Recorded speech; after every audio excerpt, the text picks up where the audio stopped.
climate mitigation efforts, internationally, regionally, nationally. To the extent that it's the first time I've seen after presentation, there's no raised hand. So I think we can,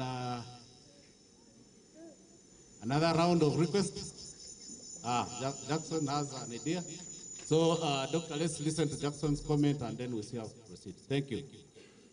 Thank you, moderator. Now that there was no hand, for me, I didn't want to go out being commented about, but I just want to take this opportunity to thank Dr. Kalisti Tindimugaya for the cooperation and partnership that he has encouraged with, especially bringing civil society on board on discussions of water and natural resources. We appreciate it because we can always achieve more, or only achieve more, if we work together as partners. And I'm happy to report in this house that Dr. Kalist has been this person, this steer, that has brought and appreciated the work of civil society organizations in terms of environment, in terms of water and natural resources management. And this is what we call for as the continuous cooperation. And Doctor, where we are standing and speaking from, we agreed that in this global governments should be brought on board into the discussions, so that when we go to present our position papers are informed by local information generated from technical people that are working in local governments. So when we are preparing for those global water meetings, climate change meetings, I think we need to give opportunity to the local governments to be part of this whole process so that we can present what the people think and what are the aspirations. Thank you for the presentation. It has been elaborate, and thanks for the update, especially from the Global Water Conference that you participated in. Thank you. Thank you, Jackson. The chairperson, Jesse Board, also has a comment to make. Chairperson.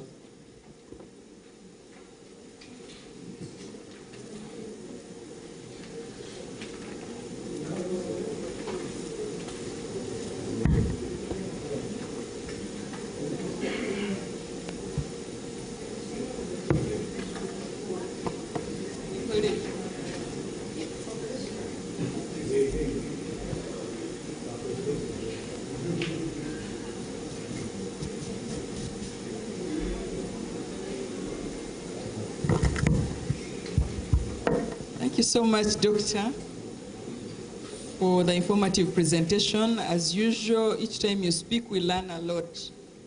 From this morning's presentation and yesterday's, we've heard that there is policy contradictions. For instance, especially in the area of agriculture. So that brings me to the question, what are the opportunities in policy review and development and update on how to involve the various stakeholders, especially the ones who utilize them in their operations? That is a critical area that we need to look into. Then another issue that came up is that there are a lot of funding opportunities for climate change through the different windows. However, the requirements are too stiff and difficult to facilitate the NGOs, especially the local NGOs, to access this funding. So in the place where you are sitting, are there opportunities for capacity building and partnering with local level NGOs and CBOs to tap into these resources? Because they are the ones who work with the issues of climate change, and they are able to prepare projects that can support the people on the ground. Thank you so much.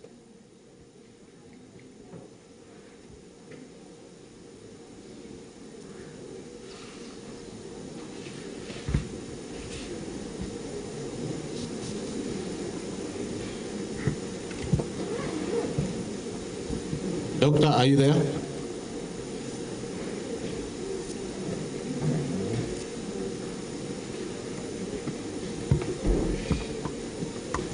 Doctor, back to you. Yes, I come in chair now.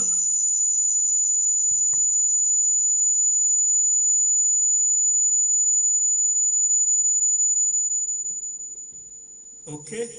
Chair, if you have invited me, let me first of all really thank Jackson for the comments, and also noting that I think the situation we are in now calls for us to change the way we are doing things. And from where we see the Ministry of Water and Environment, those who have worked with us, you could have seen trying to do things differently, and we give a lot of priority to collaboration, and that's why the Ministry of Water and Environment actually was the key player in the establishment of Uganda Water and Sanitation NGO network, as well as getting the civil society to collaborate.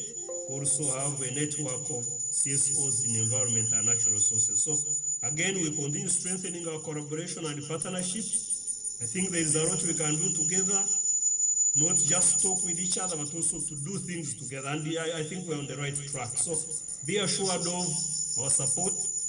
With respect to involving the local governments, I entirely agree with you. And that's why, again, we are moving closer to the people within, for example, the framework of the Uganda Water and Environment Week. That's why we decided that we shouldn't have these celebrations at the national level. We should have them at the local level. So we need to engage more. That's why we've also created catchment management structures so that we can hear from people on the ground. But we need to do more. So I hear you very well. Whatever we're planning, and again, I want to call upon all partners, let's join efforts so that we can bring the voice of the local governments, the voices of the people into the discussions properly. So again, the point is well taken, and we try our best to do that. In terms of Grace, you talked about the policy contradictions. One of the things I think which personally I would want to highlight again, to be as open as I can be. The challenge we are having is that we want to sit in our boxes, we are going in our silos. Ministry of Water wants to be in its own box, Ministry of Agriculture, Ministry of Energy, Ministry of Education, and to me that's the challenge. Even when we are doing our work, the policies may not necessarily actually be contradictory, but our practices sometimes don't follow what we have put on paper. When policies are being formulated, all stakeholders or government institutions are actually called upon to contribute, and we do contribute even the laws. But sometimes the practices are different from what is in the policy. So the contradictions are there, and I want to really request that those of us who are not part of government, put us task, point these contradictions, and let's engage and make sure that we really don't work as if we own Uganda, that whatever we do should actually bind everybody. I really know that a number of things we are not working together. We need to get out of that. We are trying our best, but of course we need to change the mindset. But when we go on the ground, that's where actually we lose colors. At the national level, we say Ministry of Water and Agriculture, but at the local level, the people don't care whether they work with the Ministry of Water or they want is a service. Again, through engagement, let's point this out. Again, earlier it was mentioned that we need evidence. Let's get evidence so that we use the mechanisms we have, again, civil society, other players, so that you point this out and hold us to account. And I think we cannot continue like this. In terms of climate financing, yes, it's not only the civil society struggling. We have had a number of projects funded from climate financing, and it has been taking us not less than 2 years to get the money. You actually have to burn candles. And if you are not resilient, you cannot get money. Many people have. But it has been recognized even during the climate negotiations that you cannot just say you have given us money and you make the process very difficult. So it's one of the things to simplify access financing and make sure that the money goes on the ground. Right now in the ministry we have 2 programs that are piloting how to get climate financing to go to the people directly. We have a program called Life AR and another on LOCAL. Some districts have been selected. We are testing it as a mechanism where you can make sure that the money goes to the people without making complications. Government has also created climate finance to basically look at how we can access this financing, really help build the capacity, and also put in place mechanisms on how we can. We are going to get things done better, and finances are going to reach the local people. And of course, we are also within Water Resources Institute also having trainings on resource mobilization from different angles, including a number of ways, and I think the innovation that have been put in place, and also the pressure we are putting on the international community during negotiations are going to help us move forward. Thank you very much, Chair.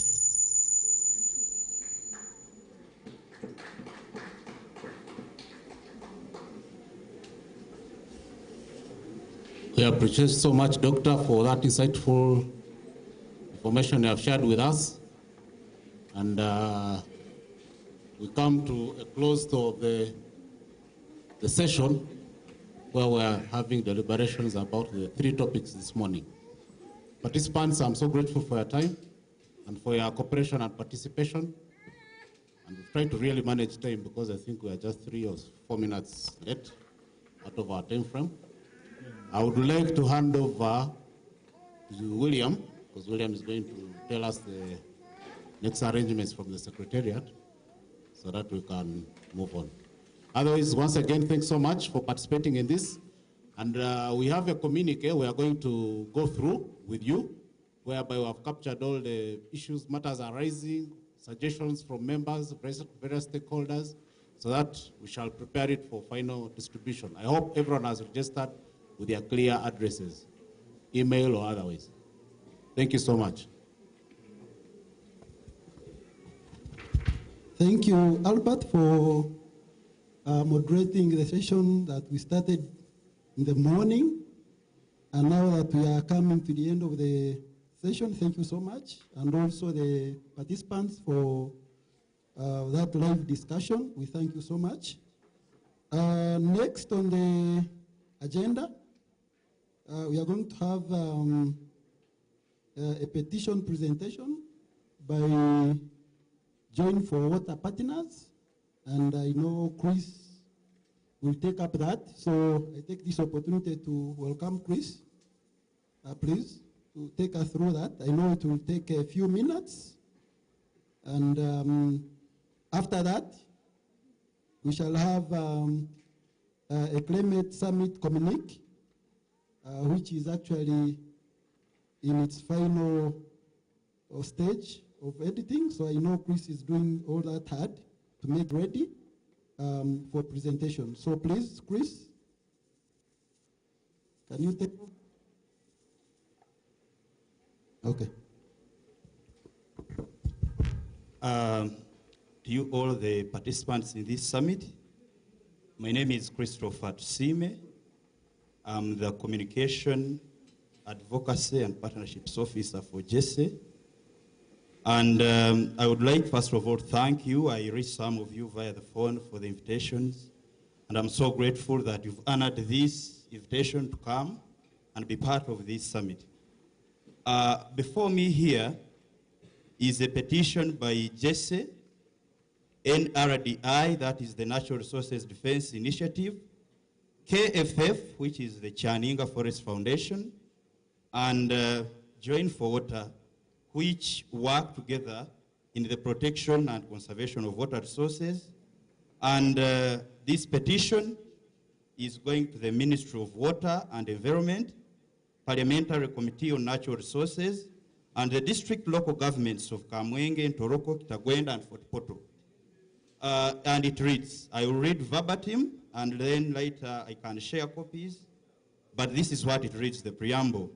This petition is presented by Joint Effort to Save the Environment, Natural Resources Defense Initiative, Chaninga Forest Foundation, and Join for Water. The first 3 are NGOs located and operating in Toro and Rwenzori subregions, with a major focus on environmental protection through restoration, conservation of degraded ecosystems. On the other hand, Join for Water is an international NGO that is partly funds the operations of JESE, NRDI, and KFF. In this regard, that we take this honor and privilege to present to you this petition, which outlines the key problems in the bid to protect and conserve water resources, and our own proposals on what the Ministry of Water and Environment, the Parliamentary Committee on Natural Resources, and the district local governments of Kamwenge, Kitagwenda, and Toroka and Fort Portal Tourism City need to address the environmental issues as matter of national importance.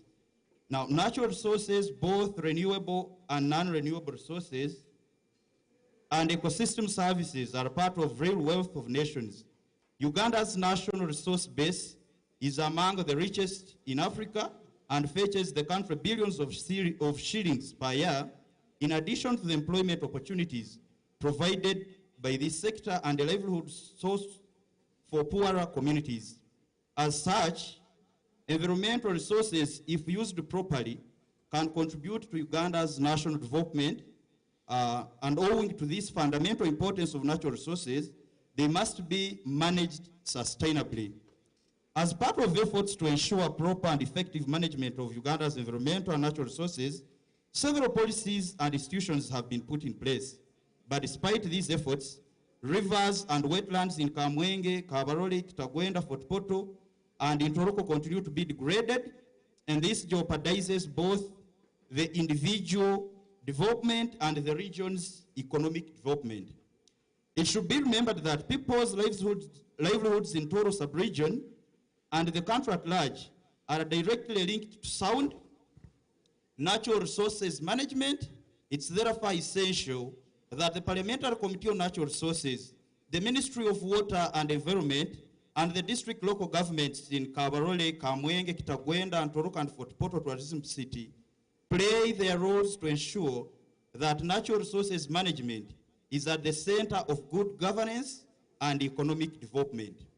The issues: there is immense encroachment on Toro sub-region's remaining wetlands due to inadequate enforcement of wetland regulations, failure to take a regional and nationwide inventory of wetlands, and gazettement of the available wetlands by the Ministry of Water in partnership with the respective local governments where they are found. Okay, wetlands, first of all, act as holding areas for large quantities of surface water, which can be slowly released into the watershed. Destroying wetland area equivalent to 1 acre or about a foot deep means destroying its equivalent capacity to absorb 330,000 gallons of water, which will directly run into the watershed as stormwater causing flooding. Destroying of wetlands has resulted in flooding in almost all the regions of this country, causing loss of lives, property, infrastructure, and triggered a decline in wildlife population. Additionally, pollutants running off from agricultural fields and other human activities are seriously decreasing the quality and quantity of water in rivers in Toro sub-region and the country at large. One of the tested and trusted methods of protecting water resources is through the use of buffer zones. Unfortunately, there is inadequate enforcement of laws and regulations aimed at protecting buffer zones, even when protection of fresh water resources is embedded in a broad set of policy and legislative documents. For instance, under the National Environment Act 2019, rivers, wetlands, and lakes are required to have a buffer zone where human activities are strictly limited. But we still see some dangerous human activities which are against this. So despite our efforts as NGOs that are involved in the protection and conservation of water resources, there is still intensive livestock around wetlands and rivers, and sustainable agriculture on steep slopes, and sand/gravel mining, among others, which have led to destruction of rivers and wetlands in Toro sub-region. A case in point is of River Mpanga in Kamwenge, where the buffer zone has been partly turned into farmland, and at other points there are eucalyptus trees planted within the buffer zone, yet the tree species are known to have a high consumption of water. Additionally, some spots along the buffer, like at the border of Chenzozo and Kamwenge, have been turned into washing bays, and which is causing serious contamination of water, even when this is risky to aquatic life and poses health risks to communities around it. In Intoroko, there is still high degradation of River Semliki buffer zone by cattle keepers who graze up to the river. Nyabukara wetland in Fort Portal Tourism City and Nyakasura wetland in Kabarole district are prone to seasonal burning to turn them into agricultural land, cattle farms, and eucalyptus plantations. These wetlands have shrunk by 56% since 1992, and the threat is increasing due to population pressure. Basin 2020 report. So, which, with their capacity not only to sequester carbon, but also a catchment for water that would otherwise flood the entire tourism city, causing healthy, environmental, and economic hazards. So, we have the following demands that we are making to the people we have petitioned in the above.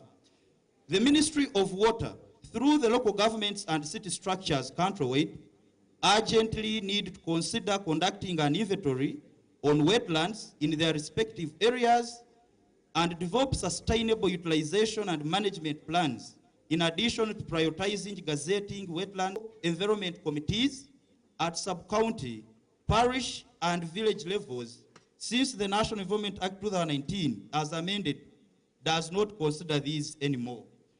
The Ministry of Water and Environment should work with the district and other relevant bodies to build capacities of district and sub-county environment committees on their roles and responsibilities on buffer zone protection based on the existing legal and policy frameworks.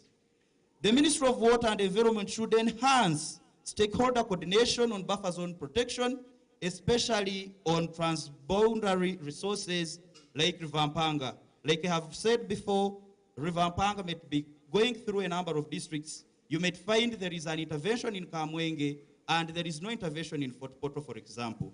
So this is what we are calling upon the Ministry of Water to take into consideration and ensure coordination of all these stakeholders.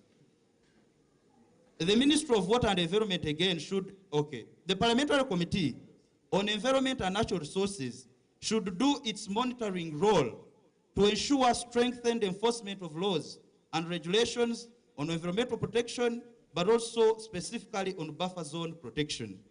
The Parliamentary Committee on Natural Resources should ensure increased budget allocation to the environment and natural resources sector from the current 1% per annum to at least 5%. We believe that by undertaking action now, we can build a more sustainable future for ourselves and for the future generations. We urge all those in positions of power and influence to prioritize environmental protection and conservation and work together to create a healthier and more sustainable planet. And they are the undersigned who are deeply concerned about the state of our environment and the urgent need to protect and conserve it for future generations. That is the end of our petition, which we shall be sharing to probably all of you and the stakeholders that we've talked about and decision makers. I thank you very much for listening. For God and my country. Thank you, Christopher, for that petition. I know there will be copies that Chris will be circulating around, so feel free to have a copy of this petition.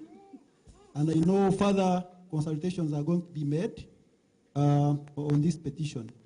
At this very point, we are going to have a short entertainment from young conservationists who are coming here to really give us a break. Okay, I see a hand. So before that, we can hear from Doctor, I think on the submission by Chris. Thank you.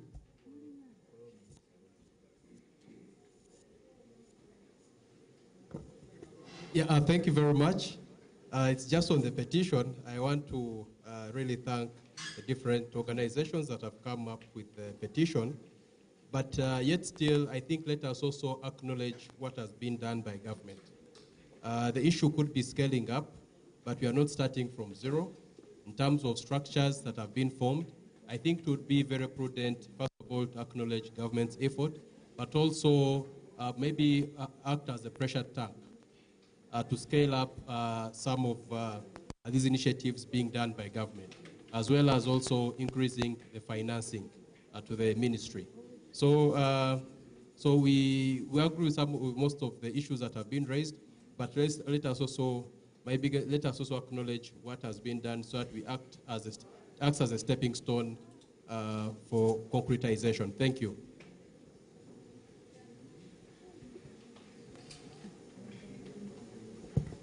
Okay, thank you, Doctor. We know sometimes a petition is not discussed, but we had to give a special opportunity for Doctor to add on what Chris had presented.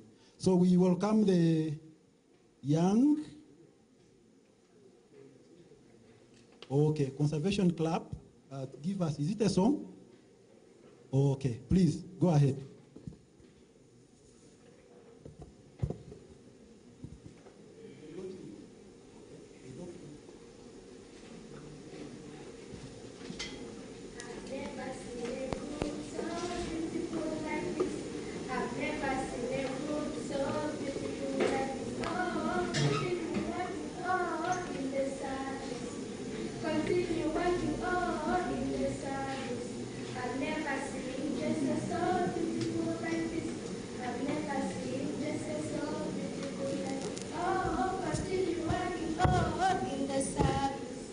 Continue working in the service.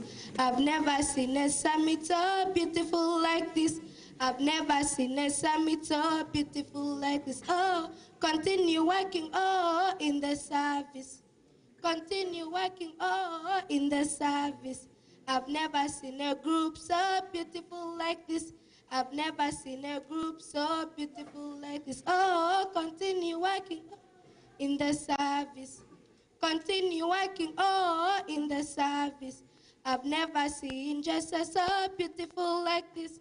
I've never seen justice so beautiful like this. Oh, continue working in the service. Continue working in the service. I've never seen a summit so beautiful like this. I've never seen a summit so beautiful like this. Oh, continue working in the service. Continue working in the service. I've never seen a summit so beautiful like this. I've never seen a summit so beautiful like this. Oh, continue working in the service. Continue working in the service. I've never seen a group so beautiful like this. I've never seen a group so beautiful like this. Oh, continue working in the service. Continue working in the service. I've never seen a summit so beautiful like this. I've never seen a summit so beautiful like this. Oh, continue working in the service. Continue working in the service.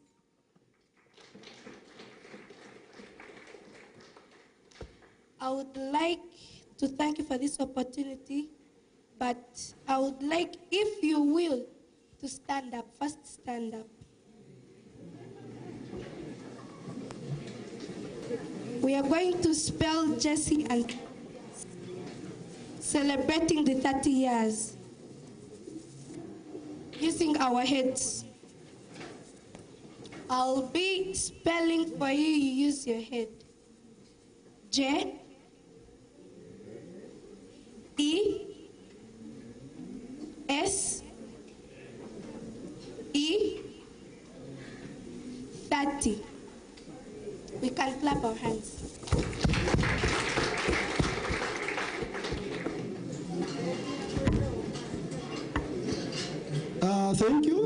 Thank you, our young conservationists for the future. Thank you for that entertainment. As we close nearer to our end of today's agenda, I would like to take this opportunity to recognize once again our partners who are with us since yesterday and today. I would like to appreciate IDP, represented by the country representative. Please, would you wave for us? Is here? Yes. Broadland Darren, BD, also represented by the country representative. Thank you. Forest of the World. Okay.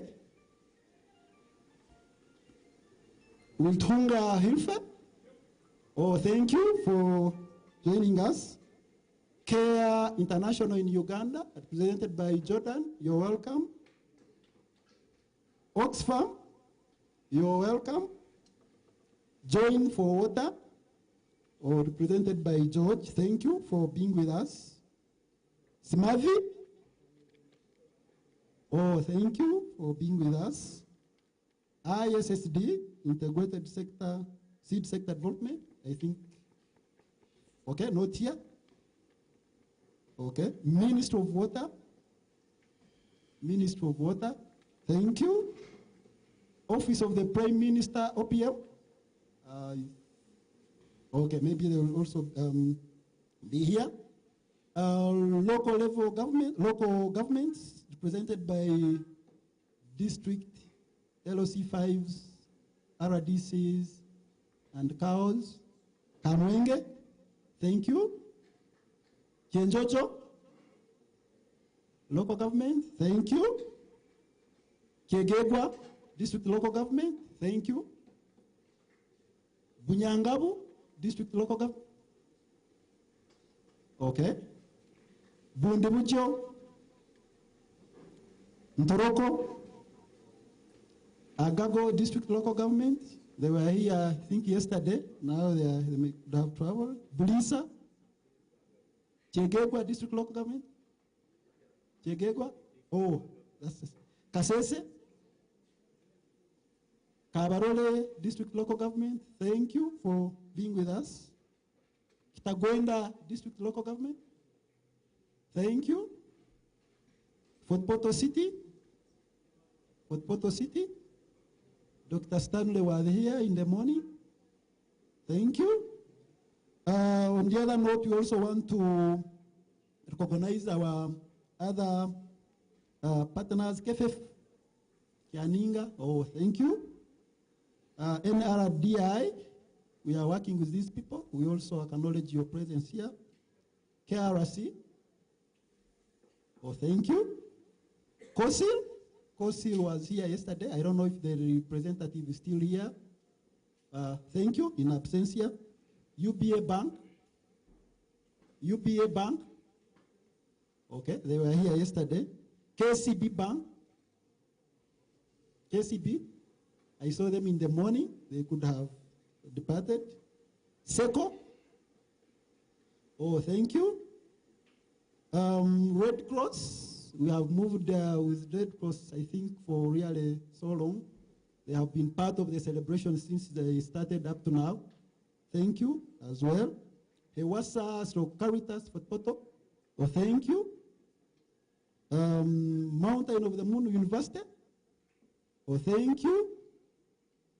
Waseo, represented by Grace. Mary.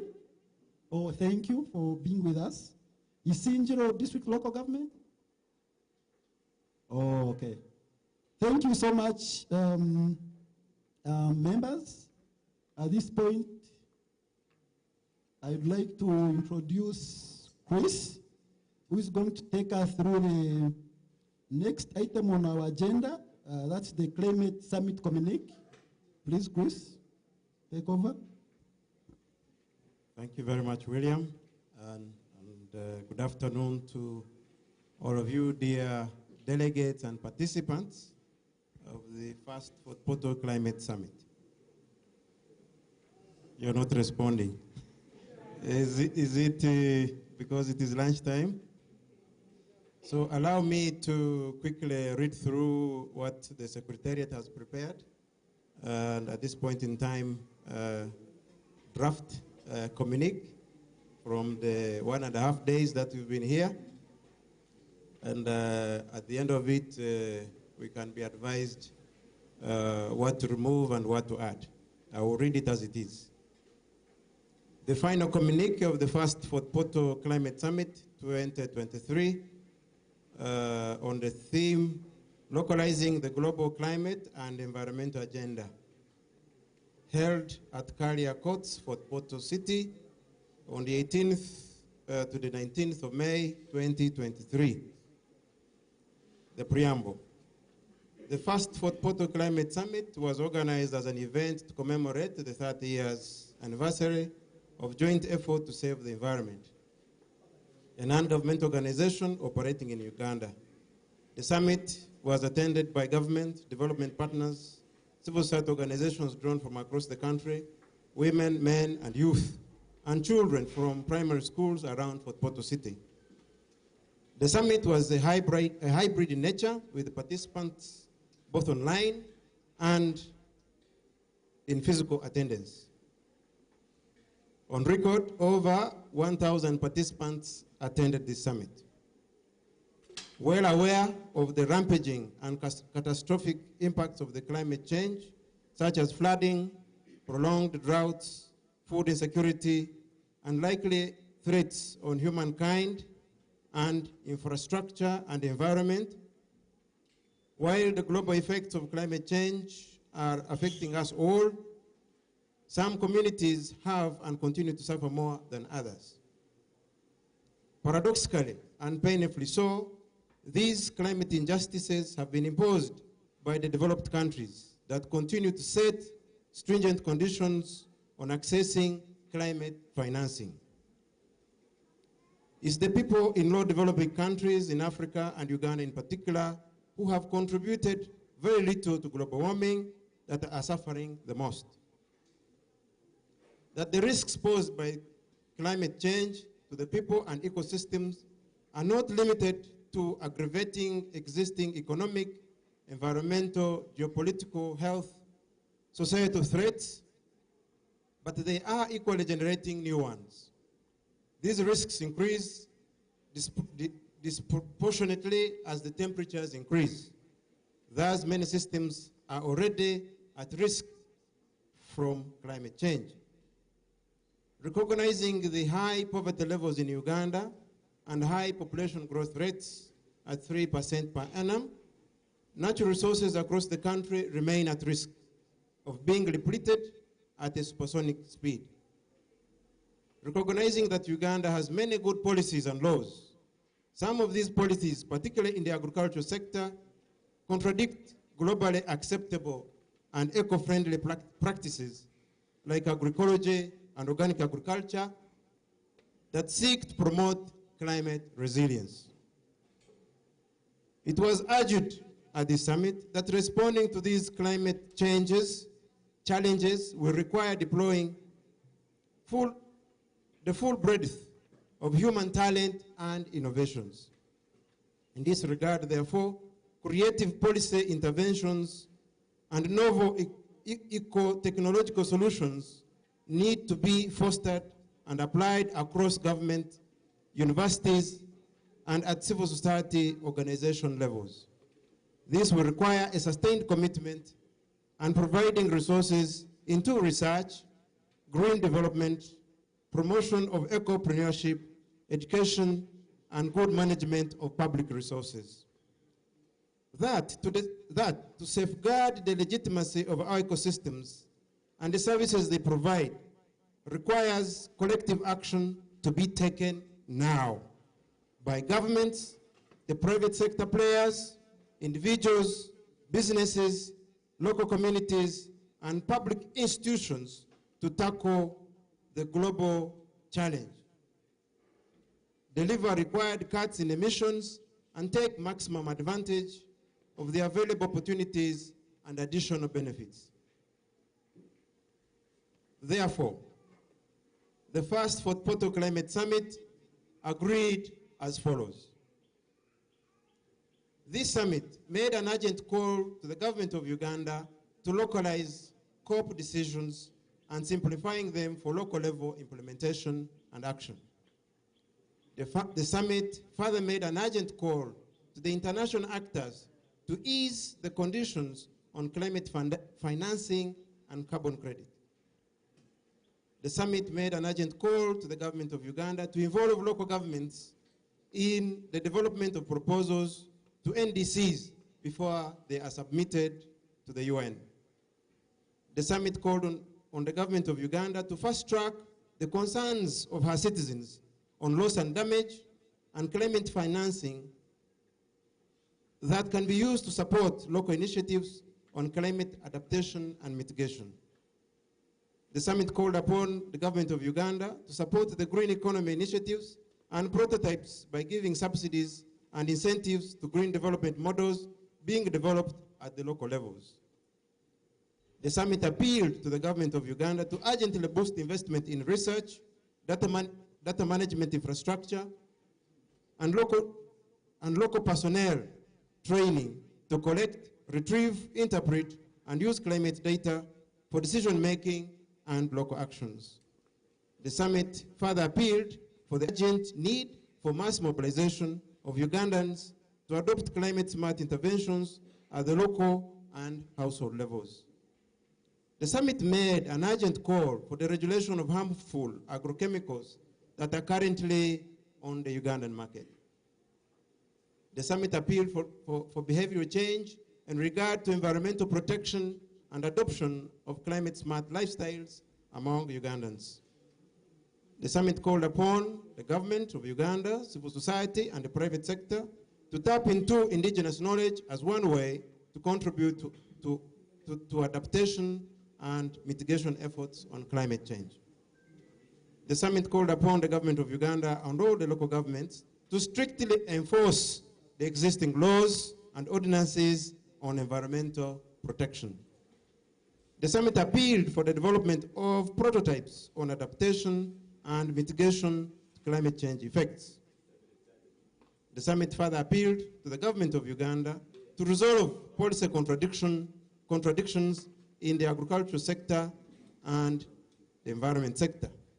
Last but not least, the summit appreciated the urgent need to generate agricultural business models that can spark off economic opportunities and attractive to the young generation. Finally, participants at the summit agreed to convene the Fourth Portal Climate Summit each year to continue deliberating on climate change and possible solutions.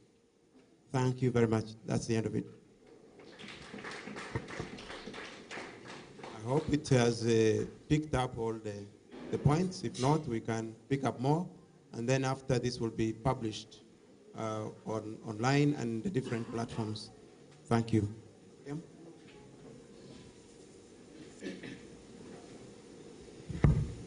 Thank you, Chris,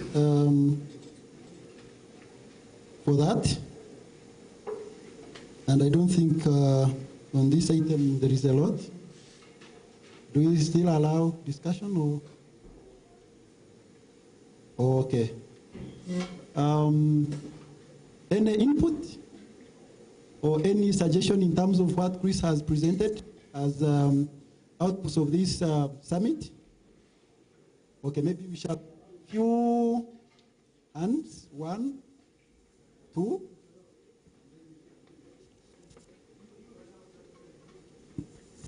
Thank you. Thank you so much, Chris. You've covered all the highlights, but I see this gender and equity, and then the role of the learners, categories of stakeholders. But what now is the learners who are still young. They told us that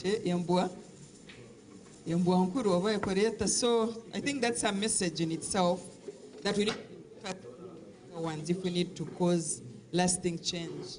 Thank you so much.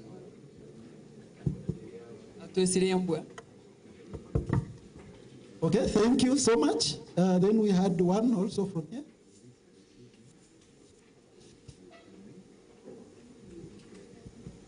Thank you so much. I just wish to clarify one resolution. The business models were very specific, agroecological business models. We already have so many agricultural models, agricultural development models, but for this conference we are very specific, making that economic sense for agroecology and agroecologically produced foods. Those are the models we talk about. Hope, Chrissy, you're picking? Okay. Any other members? Okay.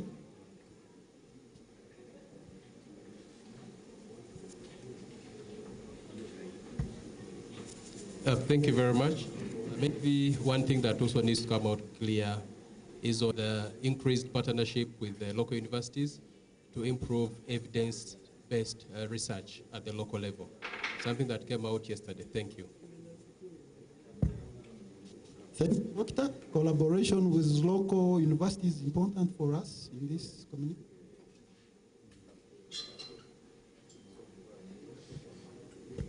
Thank you very much. My concern is with trials that are started and then they are abandoned. We are talking about agrochemicals, which are dangerous.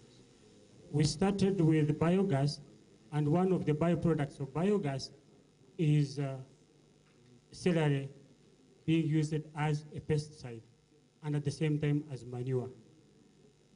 But it started a long time ago, it stopped. It started second time, it stopped. We became so active and we brought it here and people were trained. We developed 250 and that was the end of it, 250 plants. And that was the end of the story. Then another thing is the laws that are put in place are not implemented because the politicians are coming in. Is there a way we can advocate for the return of extension workers, right from the grassroots up to the district level? Thank you, members. I think we shall need to stop this from here because we see time is moving so fast. At this point, we shall almost go to our closing speeches. And first, I will welcome a speech from the founder members of JESE. And they will be presented by Mr. Mubiru Vincent. Hope, yes, he's around. He will take up that session, and I know he has prepared a lot. And please, we welcome you to take up, please. Thank you.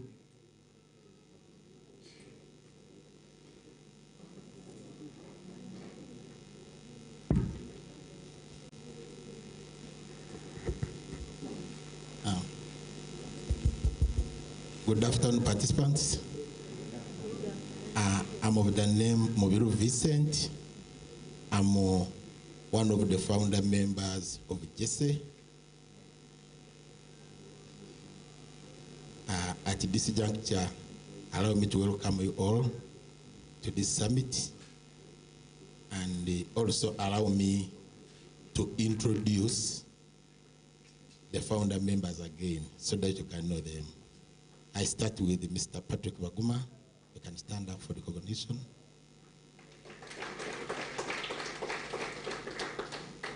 Mr. Magezi Charles. And Mubiru Vincent. I'm going to give you a very brief history, so that you know where we have come from. We are three because we were selected from a workshop which we were attending. It was a change agent training organized by FORAD some years back. So the coordinator of foreign received a letter from Africa Network, UNDP, inviting 3 participants from the region. So lucky enough, we are selected to the participants to attend a workshop in Hoima. The workshop was on community mobilization for group action.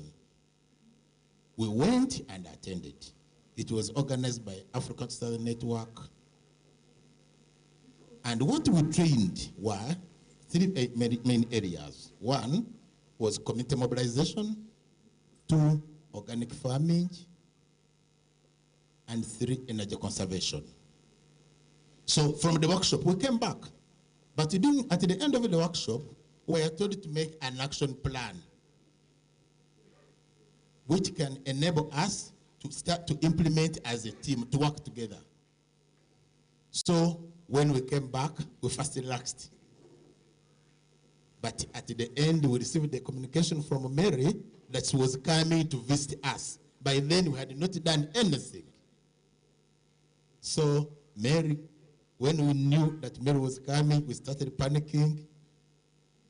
We thought of getting an operational area. We went to, those who know Fort Portal, to Biafra. We selected the 3 operational areas, Biafra, Chitembe, and Katoke. These were just in town, in Tisenyi. So we went, mobilized the LOC ones to talk to the LOC ones to get us participants. We made the program, but no one came for the training.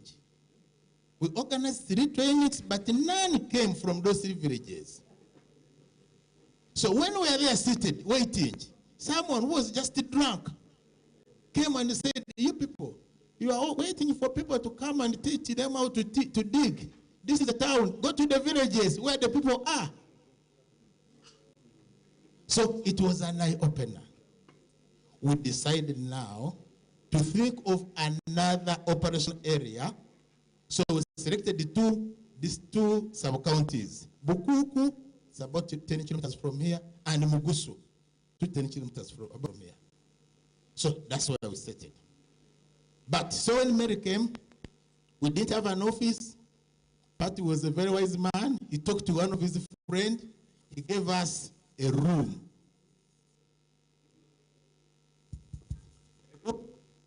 Just one room. It was a bedroom. Okay. A room. It has a chair separated by a curtain. So that it became our office. So when Mary came around, said, this is our office. We had put there 2 chairs and 2 chairs. And then on the curtain, we had got some EC materials, charts, put them on the curtains to cover the curtains. So that was our first office. When Mary came, we told her about the challenges. In fact, allow me to introduce Madame Mary, because I'm talking about Mary, you don't know her. The coordinator, national coordinator of Africa to Southern Network.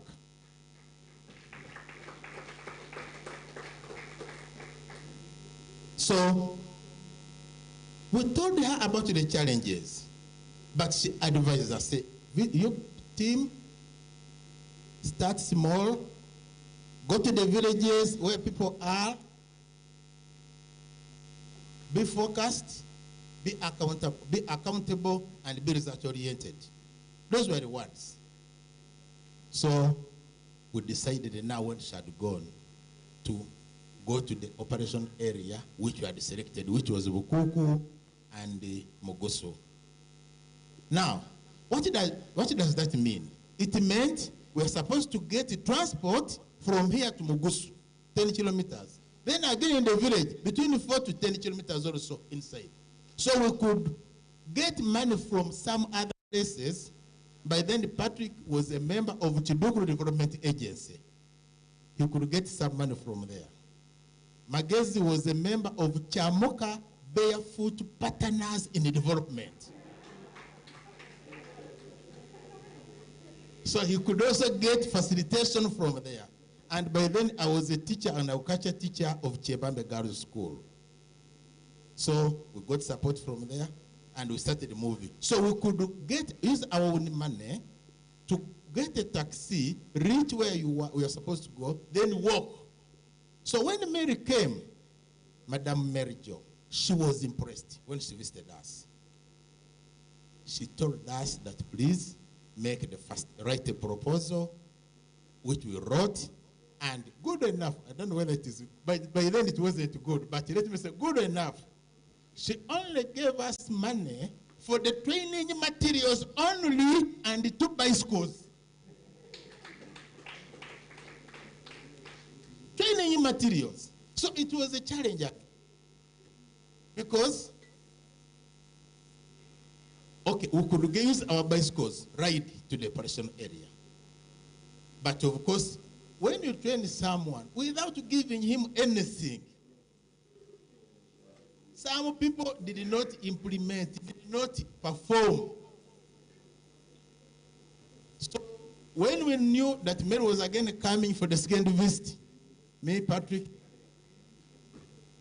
at times we could go and work with the farmers to create results. So when she came the second time, she visited the farmers and she had a notebook. She could move the notebook, she talks to each farmer. What is the problem? What is this? Then the notes. Then at the end in the meeting, say, please now, I'm going to give 20 farming inputs. So we wrote a second proposal, funded by UNDP African Science Network. We received the the farm inputs. Which inputs? Hose, wheelbarrows, spades, and the what? Yeah, and the pump. We were again expected to create results, but by giving a hoe to the farmer did not mean that this farmer is going to implement. So we developed a criteria for selecting these farmers. And one of the criteria was someone must have a double-dagger bed. I don't know whether I still remember those double-dagger beds. Someone must be having some final juice.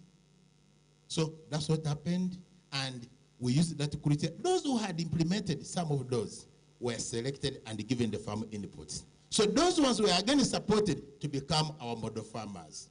So at the end, we created over 10 model farmers in those 2 counties where we are working. Then later, Madame Mary Jo was very clever again because she knew the importance of capacity building. She trained us. For me, I attended over 20 workshops on organic farming, dry farming, sustainable agriculture. Patrick, my colleague, so many. We went to many times to Kenya, Tanzania, West Africa, Cameroon, Burkina Faso, even Cuba, South America, for training. And now after training us, she started referring those groups, CBOs, which used to go to UNDP for training. She referred them to us. So we became now trainers of trainers. Now, our operation area expanded because all those trainings, they were in different areas, started going to different areas to train the groups. Now, what is interesting is because of the accountability elements which she trained us, we started saving. That land where it just stands is the land which we bought. From the savings and the first structure, which had 4 rooms before it was expanded, it was money from our savings. But though we had the challenges when we go to the village, no allowance, no accommodation. At one time we decided to carry food in the bus, in the flasks. Just about us, we said to buy bags and put on the back and walk to the village with our food. Then we were being accommodated by the farmers themselves. So that's the history about justice. To appreciate the founder members for the contribution. I want to appreciate to Madame Mary Jo for all what she did to Jesse.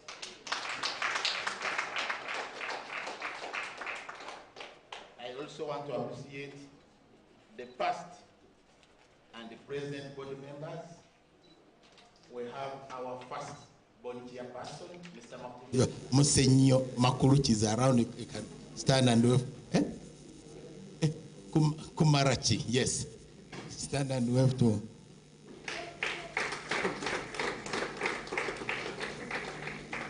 We have another person, former body chairperson, Madame Jenny Navunya, is also around. We have other board members, Madame Jenny Kawakama.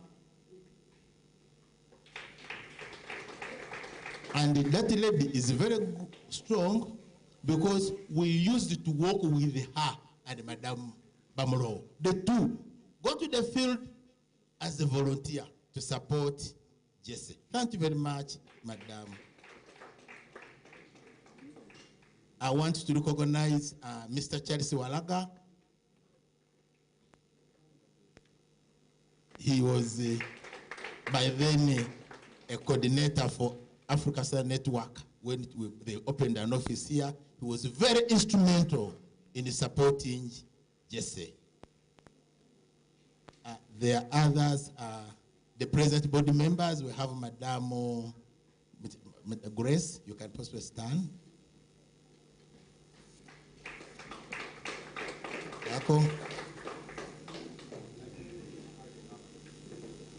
I think the board members. Hey, yes, Mr. Albert, he can also stand for recognition. I also want to appreciate the Jesse donors. We have had a number of donors. We started with a proposal of 5 million. Now it has gone, we're in millions and billions of money. Donors present, thank you very much for supporting and loving Jesse. I also want to thank the community members, because if they were not the members, Jesse would not have reached where we have reached. I also want to support the staff of Jesse. Thank you very much. Now, all the partners, it is because of the partners that Jesse learned strategic planning, because Madame Mary Jo connected us to Denver. And all the strategic planning approaches, everything we learned it from Denver. And there are so many others, Sane, Ibo. So thank you very much. With those few words, I think I just allow me to request Madame Jo to just say a word because she's the mother of Jesse. Thank you very much.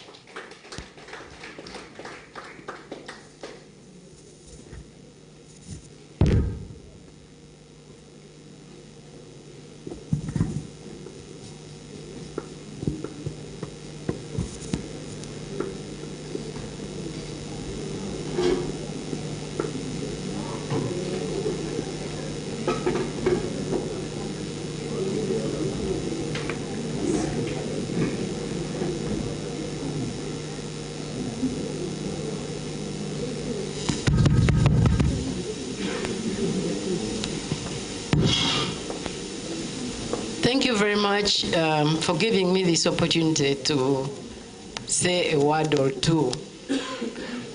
You know, when I was told that Jesse is going to celebrate 30 years,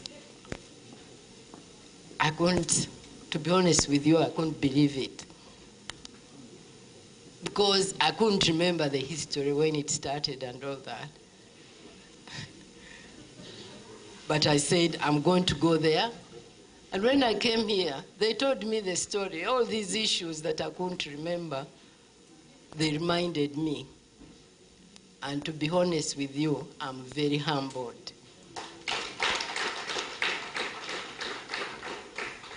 You know, we supported many organizations that turned up, that we nurtured. I think that's the right word, to become NGOs. And for them, they don't appreciate what we did. They say, oh, you know, they gave us 5 million shillings. You know, they think it was very little. Okay, yes, maybe it was little, but it was the beginning. You cannot take a lot of money and give it to ideas. You have to give the money to people who are demonstrating that they are doing something.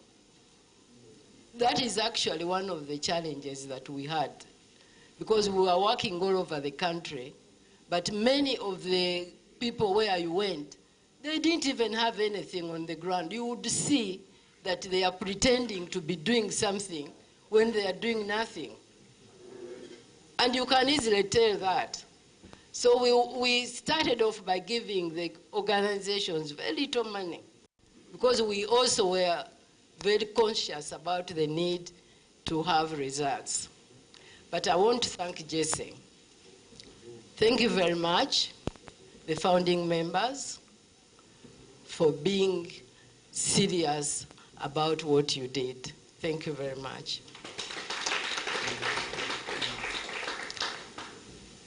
I promise, you know, I had not been in touch with Jesse for very many years. I don't even know where they got my phone contacts from. But I promise that I'm going to keep in touch with Jesse. You said I'm the mother of Jesse, isn't it? Because a mother has to be there for the children that she gave birth to. So Jesse, let's remain in touch. Let's do whatever we can together. I look forward to more interaction in future. And I want to thank the current donors of Jesse, because it is something that, you know, the organization is doing well because of the donations from the current donors. So thank you very much, the current donors. I will continue to interact with Jesse, as I've said, and I look forward to interacting with the donors too. Thank you very much. Thank you, Mama Jesse, for that elaborate presentation. Before we invite the current chairperson for the closing remarks, I would also want to take this opportunity to acknowledge the presence of Pelham. Pelham, yes, and thank you, Madam Josephine.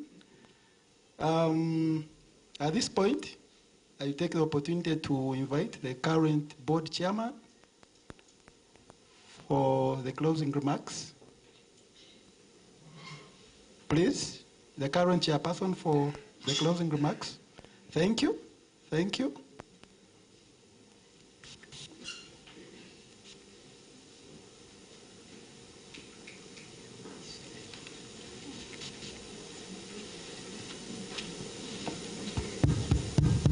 The Lord is good. And all the time. Praise the Lord. Thus far the Lord has brought us as Jesse. I dare not go through the protocol because many chief faces have come. Some left, so I don't want to acknowledge those who are not here, but in your respective capacities, we want to thank you so much for making the time to be with us for 2 days in this powerful summit, the first of its kind, we are told. It has been very, very informative for each one of us, at least for me. So participants, whoever benefited, please let's clap. I've noticed some people didn't clap, that means they didn't learn. Sorry for you. And I'm told that as human beings, to remain alive, we have to take time to learn. If you don't learn, then you start dying. So, at least I've learned a lot. I could have earned a certificate because the body of knowledge with which I'm going is a lot. We were told from the beginning that climate change actions to mitigate the effects to become resilient communities starts at individual level, then at family, community, institution. We cannot point fingers. So it's a challenge upon each one of us to play our role. We were also told that as a country, our main priority is adaptation. Because of, as compared to other interventions, adaptation is the best mechanism for us. And we have been informed and given opportunities of learning the different methods of adaptation. I believe that when we go back and implement what we've learned, we shall be more resilient. Another area that,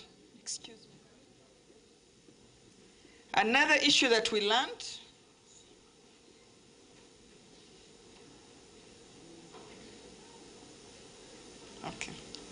Another issue that we have learned is that for us to be able to handle this issue of climate change, we need to work in partnerships and collaboration because we have different capacities and different connections. And therefore, with that, there is need for capacity building to be able to identify opportunities for partnership, but also to be effective. Another key lesson that we have picked is that we need to get involved in policy making, policy review, and of course also for us to be able to participate effectively in that process, there is need for capacity building. Another key lesson for us, which we also implement, we ensure that we push for as the board, is the importance of research to generate evidence and research that is context specific in the various ecological zones that we have in this nation and the region. And of course, to remain relevant, we also need to be innovative. And that calls for the need to partner with various stakeholders, especially universities. We need to foster deliberate partnerships with universities because they are good, they have cutting-edge knowledge, and they have the resources to keep learning and simplify issues for us. And of course, we are all told and encouraged to promote organic inputs, fertilizers, manure, and fight GMOs. And the game is on for each of us to use the respective spaces we are in, the various opportunities to ensure that we promote and conserve the local and indigenous technologies and knowledge. So what does that mean? As the board, since our interventions is a strategic level, we commit to push the JSE staff, especially the management, to ensure that these lessons, in addition to the communique, are implemented and operationalized in JSE in the next, I don't know how many years, so that when we invite people to come and celebrate with us 60 years or 75 years, whatever, they'll see indeed a changed JSE. And for that matter, I just want to take this opportunity to once again introduce the board members, present and past. Stand up, please. In my capacity as a board member, I want you to stand up. So these are the brains behind the strategic level discussions that take place and have facilitated the continuous growth of JSE. Thank you so much. I think we'll take a group photo at some point. Then I also want now to invite the engine that has made this possible. That is all JSE staff. Please appear wherever you are. We want to see you. The people who have been working. As they come, let's clap for them. JSS staff, please stand up. We appreciate your efforts. We appreciate the times that you've not slept. We appreciate the... What do we do? Can we call them to come up here? Or there are too many, they'll fill up the place. They stand and wave. Cameras, please point, point, point. Thank you so much. Thank you so much for the great work. We know that you've contributed individually, as a team.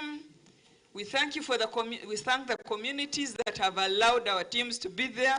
We've been informed that they've been able to accommodate some of you to sleep in their houses. That's a big risk, but they did that.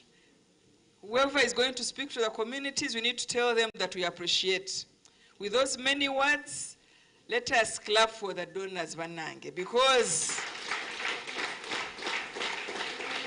donors are the lifeline of our work, isn't it? Donors, oh yeah?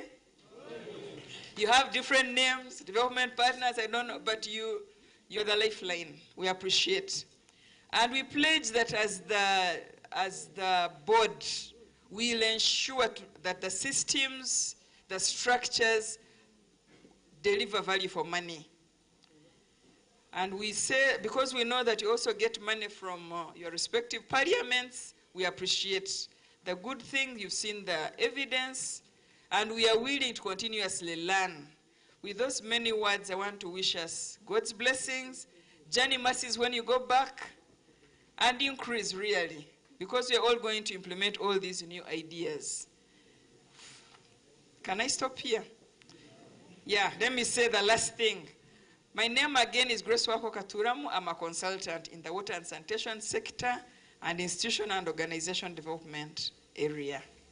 Yes, God bless you once again. And enjoy whatever food is there. I see masala there. I don't know who's going to eat it. But when it comes, let's enjoy it. God bless you. In Rotary, we have a short song that says, he's a jolly good fellow, because we are all good fellows here. Can we sing for one another? And point.